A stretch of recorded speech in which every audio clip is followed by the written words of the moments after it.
মাঝ সমুদ্রে হঠাৎ কমান্ডো হামলা, চোখের পলকে বিশাল জাহাজের দখল নিল ইরানি সেনারা। অন্যদিকে ট্রাম্পের আকস্মিক যুদ্ধবিরতি ঘোষণা কি কৌশলগত পরাজয় নাকি বড় কোনো যুদ্ধের ফাঁদ? আর ক্যাস্পিয়ান সাগরের সেই রহস্যময় রুট দিয়ে কি পাঠাচ্ছে পুতিন? বিশ্ব রাজনীতির এই বিপজ্জনক সমীকরণ জানতে ভিডিওটি শেষ পর্যন্ত দেখুন।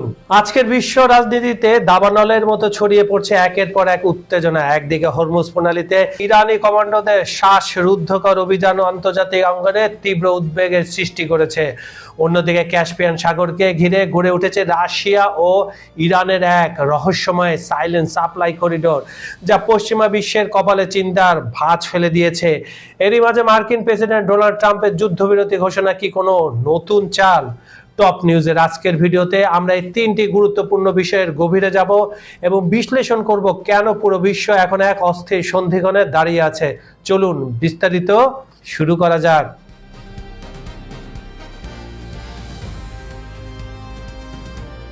বিশ্বের সবচেয়ে গুরুত্বপূর্ণ নৌরুট হরমুজ প্রণালীতে মাঝ সমুদ্রে জাহাজ থামিয়ে সশস্ত্র অভিযানের এক নাটকীয় দৃশ্য দেখা গেছে।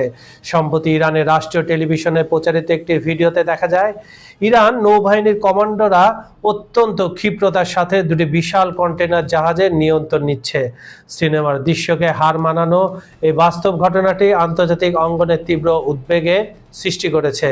ভিডিওতে দেখা যায় ইরানের পতাকা লাগানো দ্রুতগতির স্পিড বোট নিয়ে সশস্ত্র সেনারা সমুদ্রের মাঝখানে এমএসসি ফ্রান্সেস্কা এবং অ্যাপান বিন্দাস নামক দুটি কন্টেনার জাহাজকে ঘিরে ফেলে। এরপর মই বেয়ে স্বয়ংক্রিয় রাইফেল হাতে জাহাজে উঠে পড়ে সেনারা। মুহূর্তের মধ্যে জাহাজ দুটির নিয়ন্ত্রণ নেয় তারা। ইরানের নৌবাহিনী এই অভিযানের সপক্ষে যুক্তি দিয়ে জানিয়েছে জাহাজ দুটি প্রয়োজনীয় অনুমতি ছাড়াই ওই রুট দিয়ে চলাচল করছিল। তাদের নেভিগেশন সিস্টেমে হস্তক্ষেপের প্রমাণ পাওয়া গেছে। নিরাপত্তাজনিত কারণে এই পদক্ষেপ নেওয়া হয়েছে। তবে আন্তর্জাতিক পর্যবেক্ষকদের মতে এটি কেবল সাধারণ কোনো অভিযান নয়। যুক্তরাষ্ট্রের কর্তৃক ইরানের বন্দরগুলোতে চলমান কঠোর নৌ অবরোধের পাল্টা জবাব হিসেবে ইরান এই শক্তি প্রদর্শন করছে। একে সরাসরি যুদ্ধ এড়িয়ে সমুদ্রপথ নিয়ন্ত্রণের মাধ্যমে চাপ সৃষ্টি করার একটি কৌশলগত খেলা হিসেবে দেখছেন বিশেষজ্ঞরা। এই ঘটনার প্রভাব ইতিমধ্যে বিশ্ববাজারে পড়তে শুরু করেছে। জাহাজ চলাচল কমে গেছে। যেখানে প্রতিদিন গড়ে 130টি জাহাজ এই প্রণালী দিয়ে যাতায়াত করত, সেখানে বর্তমানে এই সংখ্যা হাতে গোনা কয়েকটিতে নেমে এসেছে। বিশ্বের অন্যতম প্রধান জ্বালানি সরবরাহ রুট হওয়ায় বিশ্বজুড়ে জ্বালানি সংকটের আশঙ্কা আরো তীব্র হয়েছে। একের পর এক জাহাজ দখল ও হামলার ঘটনায় হরমুজ প্রণালী এখন বিশ্বের অন্যতম ঝুঁকিপূর্ণ সমুদ্র পথে পরিণত। বিশেষজ্ঞরা প্রশ্ন তুলেছেন, এই অভিযান কি কেবল একটি সতর্কবার্তা নাকি বড় কোনো আঞ্চলিক সংঘাতের শুরু? যদি এই ধরনের অভিযান অব্যাহত থাকে তবে বাণিজ্যিক অস্থিরতা ছাপিয়ে পুরো অঞ্চলটি সরাসরি যুদ্ধের কবলে পড়তে পারে। আপাতত হরমুজ প্রণালী কেবল একটি বাণিজ্যিক পথ নয়, বরং বৈশ্বিক পরাশক্তিগুলোর শক্তি প্রদর্শনের প্রধান মঞ্চে পরিণত হয়েছে। এই উত্তেজনার জল কতদূর গড়ায় তা এখন নির্ভর করছে আন্তর্জাতিক কূটনীতি এবং আগামী দিনগুলোর পরিস্থিতির উপর।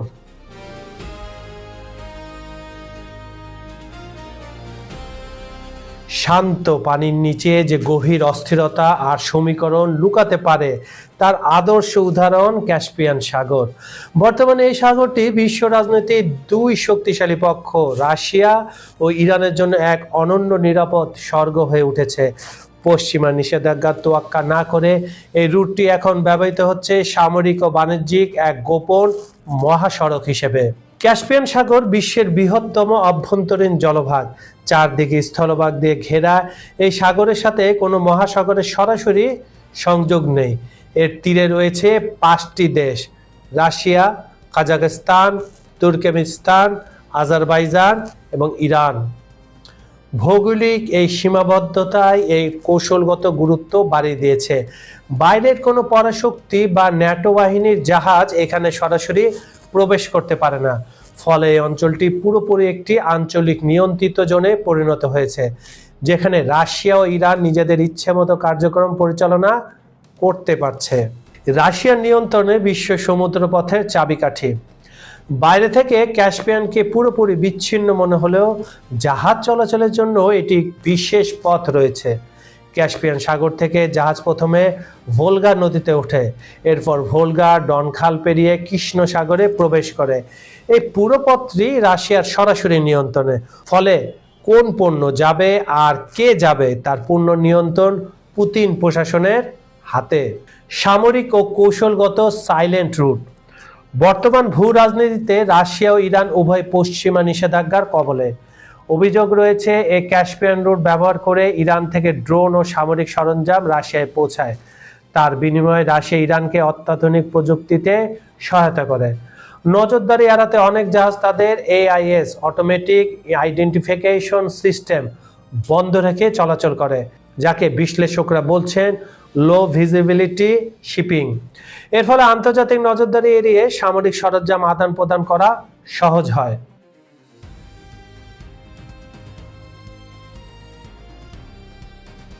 ক্যাসপিয়ান সাগর কেবল যুদ্ধের সরঞ্জাম নয়, বরং অর্থনীতির নতুন আশার আলো হয়ে দাঁড়িয়েছে। International north south transport corridor এর মাধ্যমে ভারত, ইরান এবং রাশিয়াকে যুক্ত করা হচ্ছে। এই রুটটি ব্যবহারের ফলে পণ্য পরিবহনের সময় ও খরচ অনেক কমে আসছে। এটি দক্ষিণ এশিয়া, মধ্যপ্রাচ্য এবং ইউরোপের বাজারের মধ্যে একটি নতুন বাণিজ্যিক সেতু তৈরি করছে। দীর্ঘ সমুদ্র পথ এড়িয়ে এটি একটি কার্যকর ট্রেড শর্টকাট হিসেবে আত্মপ্রকাশ করেছে। বিশ্লেষকদের মতে ভবিষ্যতে ক্যাসপিয়ান সাগরের গুরুত্ব আরও বহুগুণ বাড়বে। রাশিয়া ও ইরানের সম্পর্ক যত গভীর হবে, এই জলপথ তত বেশি কৌশলগত রূপ নেবে। তবে এই অঞ্চলে রাশিয়ার আধিপত্য ও গোপন সাপ্লাই রুট নিয়ে পশ্চিমা দেশগুলোর স্যাটেলাইট নজরদারি ও গোয়েন্দা তৎপরতা ভবিষ্যতে আরও বৃদ্ধির সম্ভাবনা রয়েছে।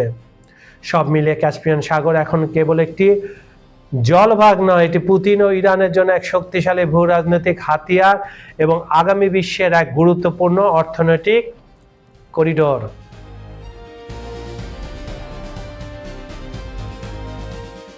মার্কিন প্রেসিডেন্ট ডোনাল্ড ট্রাম্প গত মঙ্গলবার সামাজিক যোগাযোগ মাধ্যমে এক চাঞ্চল্যকর পোস্টে ইরানের সঙ্গে যুদ্ধবিরতির মেয়াদ অনির্দিষ্টকালের জন্য বৃদ্ধির ঘোষণা দিয়েছেন। ট্রাম্পের দাবি, মধ্যস্থতাকারী দেশ পাকিস্তানের অনুরোধে আলোচনার ফলাফল না আসা পর্যন্ত এই সিদ্ধান্ত কার্যকর থাকবে। তবে ইরানি বার্তা সংস্থা তাসনিম নিউজ বিভিন্ন সূত্রের বরাত দিয়ে জানিয়েছে, ইরান যুদ্ধবিরতির মেয়াদ বৃদ্ধির জন্য কোনো ধরনের অনুরোধই করেনি। প্রেসিডেন্ট ট্রাম্পের এই আকস্মিক ঘোষণার পেছনে প্রকৃত কারণ ও এর সম্ভাব্য অর্থ কী হতে পারে তা নিয়ে 5টি গুরুত্বপূর্ণ ব্যাখ্যা বিশ্লেষণ করেছে তাসনিম নিউজ। প্রথম ব্যাখ্যা, ট্রাম্প কার্যত এই যুদ্ধে পরাজিত হয়েছেন। যুদ্ধের ময়দানে সম্ভাব্য সব কৌশল প্রয়োগ করেও কোনো সুফল না আসায় তিনি এখন যুদ্ধ থেকে সম্মানজনকভাবে বেরিয়ে আসাকে সেরা বিকল্প মনে করছেন। যুদ্ধবিরতি বৃদ্ধির বিষয়টি আসলে পরাজয় লুকানোর একটি আবরণ হতে পারে। দ্বিতীয় ব্যাখ্যাটি হলো যুক্তরাষ্ট্রের চিরাচরিত কৌশলগত প্রতারণা। ওয়াশিংটন একদিকে যুদ্ধবিরতির কথা বললেও বাস্তবে পরোক্ষভাবে হামলা চালিয়ে যেতে পারে, অথবা যুক্তরাষ্ট্র নিজে সরাসরি সংঘাতে না জড়িয়ে তার আঞ্চলিক বন্ধু ইসরায়েলকে দিয়ে সংঘাত জিয়ে রাখার পরিকল্পনা করতে পারে। তৃতীয় ব্যাখ্যা হতে পারে যুক্তরাষ্ট্র নিজে সরাসরি যুদ্ধ থেকে সরে যাওয়ার নাটক করছে, কিন্তু ইসরায়েলকে দিয়ে সংঘাত চালিয়ে যাবে।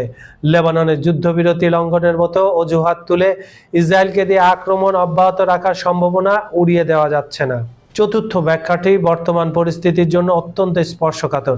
যদি যুক্তরাষ্ট্রের নৌ অবরোধ অব্যাহত থাকে, তবে ইরান একে যুদ্ধ বা শত্রুতামূলক কর্মকাণ্ডের ধারাবাহিকতা হিসেবে বিবেচনা করবে। তাসনিম নিউজের মতে, যতক্ষণ পর্যন্ত এই অবরোধ তুলে নেওয়া না হবে, ইরান ততক্ষণ হরমুজ প্রণালী খুলবে না এবং প্রয়োজনে শক্তি প্রয়োগ করে অবরোধ ভেঙে ফেলার হুঁশিয়ারিও দেওয়া হয়েছে। এবং সর্বশেষ ব্যাখ্যাটি হলো, যুক্তরাষ্ট্র সরাসরি যুদ্ধ না করে ইরানের ওপর দীর্ঘমেয়াদী যুদ্ধের ছায়া বা ভীতি বজায় রাখতে চায়। এর লক্ষ্য হলো ইরানের অর্থনীতি ও রাজনীতিকে অনিশ্চয়তার মধ্যে ফেলে দেওয়া। যুক্তরাষ্ট্র মনে করছে বর্তমান পরিস্থিতি গত বছরের 12 দিনের সংঘাত পরবর্তী অবস্থার মতোই। গত বছরের পরিস্থিতির সঙ্গে বর্তমানে একটি মৌলিক পার্থক্য রয়েছে। ইরান এখন পূর্ণ শক্তিতে হরমুজ প্রণালীর নিয়ন্ত্রণ ধরে রেখেছে। এর অর্থ হলো এই গুরুত্বপূর্ণ সমুদ্র পথ দিয়ে বিশ্ববাজারে তেল ও বাণিজ্য চলাচলের চাবিকাঠি এখন তেহরানের হাতে। যুক্তরাষ্ট্র যদি যুদ্ধের ভয় দেখিয়ে ইরানের অর্থনীতিতে অস্থিরতা তৈরি করতে চায়, তবে ইরান এই প্রণালী সম্পূর্ণ বন্ধ করে দেওয়ার সক্ষমতা রাখে, যা বিশ্ব অর্থনীতির জন্য হবে ভয়াবহ। বন্ধুরা, দৃশ্যপট যা দেখছেন বাস্তবতা তার চেয়ে অনেক বেশি ভয়ানক। একদিকে ইরানি কমান্ডোদের এই দুঃসাহসিক অভিযান, অন্যদিকে পুতিন ও খামেনির সেই গোপন সাইলেন্ট রুট, সব মিলে পশ্চিমারা এখন দেয়ালে পিঠ থেকে যাওয়ার বাঘের মতো গর্জন করছে।